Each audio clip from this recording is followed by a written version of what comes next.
Ration card ધરાવતા લોકો માટે મોટી ખુશખબર આવી રહી છે।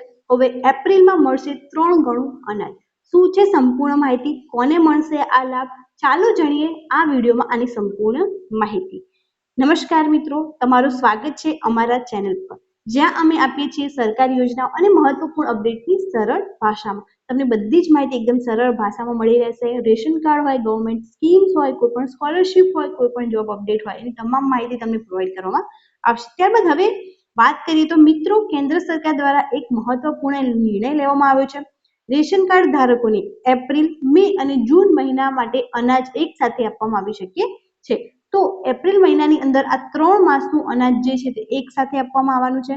એનો મતલબ એમ છે કે તમને 3 મહિનાનું એક સાથે મળી જશે, પછી તમને મે અને જૂનમાં ફરીથી અનાજ મળશે નહીં। તો જે અમુક ખોટી માહિતી ફેલાવી રહ્યા છે કે એપ્રિલની અંદર તમને 3 ગણું રાશન મળશે પછી તમને આગળના મહિનામાં પણ મળશે, તો એ વાત બિલકુલ ખોટી છે। તમને એપ્રિલમાં મળશે, પછી તમને મે અને જૂનની અંદર જે છે તે રેશન કાર્ડ મળવા પાત્ર રહેશે નહીં। તો આ 3 ગણું એપ્રિલમાં નથી આપવામાં આવી રહ્યા, પરંતુ 3 મહિનાનું ભેગું કરી અને એપ્રિલમાં આપવામાં આવી રહ્યા છે। ત્યારબાદ અર્થાત તમને 3 મહિનાનું અનાજ એક સાથે મળવાની શક્યતા છે, જેનાથી લોકો માટે મોટી રાહત રહેશે। એમને 2-3 વાર ધક્કા નહીં ખાવા પડે, એક જ ધક્કામાં એમને 3 મહિનાનું રાશન મળી જશે।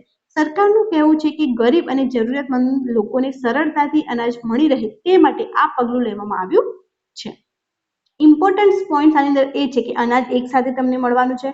એપ્રિલ, મે અને જૂનનો જથ્થો તમને સાથે મળશે, મતલબ તમને 4 કિલો ઘઉં મળતા હોય તો ટોટલ તમને 12 કિલો ઘઉં એપ્રિલ મહિનાની અંદર જ મળી જશે। એને કહેવાય છે કે એક સાથે તમને બધું જ અનાજનો જથ્થો મળી જશે। રેશન દુકાન પરથી જ જે મળશે, જે રેશન કાર્ડની દુકાનો છે વ્યાજબી ભાવે, ત્યાં જ તમને આ વસ્તુ મળી જશે।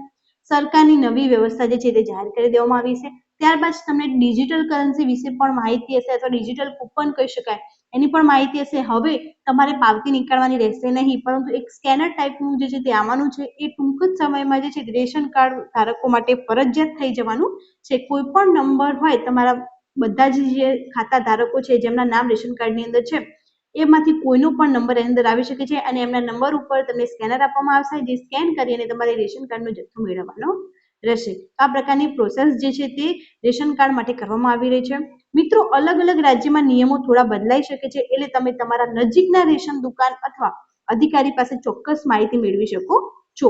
જો તમને આ માહિતી ઉપયોગી લાગી હોય તો વિડીયોને લાઈક કરો, અને આવા જ અપડેટ માટે ચેનલને સબસ્ક્રાઇબ કરવાનું ભૂલતા નહીં। અને હા, માહિતી તમારા મિત્રો અને પરિવાર સાથે જરૂર શેર કરજો, જેથી એમને પણ આની એક્ઝેક્ટ ડિટેલ મળી રહે। Thank you so much for watching.